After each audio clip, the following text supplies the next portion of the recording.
Find the distance of a chord from the center of a circle.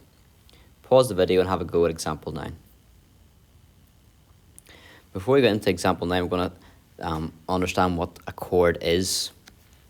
So when you go from one side of a circle on the circumference through the center to the other side, you get what's called a diameter. But if you don't go through the center, you will get a shorter line. And AB is one example of that, and that is a chord.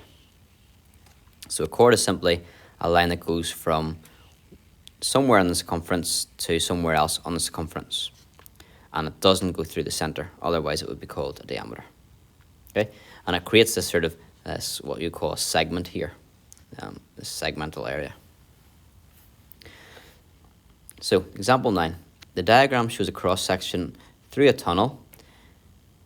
AB, which represents the floor of the tunnel, is 12 meters wide and is 5 meters from O.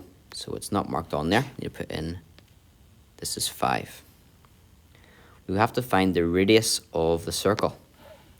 Well, the radius is anywhere from the center to the circumference. But it makes sense in this diagram to draw it from O to A. O being in the center and A being on the circumference. And what that will do is it will create a right angled triangle, which is really handy because we're doing the topic on Pythagoras' theorem and it involves right angled triangles. So if we take that triangle here, 12 is the whole way across. This is splitting it down the middle because it's sort of symmetrical. So this side to the left would be 6. And you've got a triangle, 5, 6, and then this one here. We can call it H for the hypotenuse, or we could call it R for the radius, as long as we remember it's the longest side. I'm going to call it H. So the hypotenuse squared is the short side squared plus the other short side squared. So that's 5 squared plus 6 squared. As you get better at this, you can even, instead of just writing 25 plus 36, you can go straight away and say 25 plus 36 is your 61.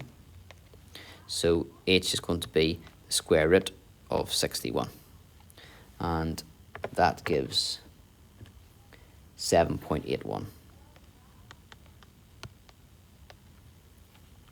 Now H is the radius, so when we say that H is 7.81, we can say that the radius is 7.81. And that's it. That's the idea, is that you draw in the radius, making a right angled triangle, and that makes it that you can use Pythagoras' theorem to find out the radius, which in this case is the hypotenuse.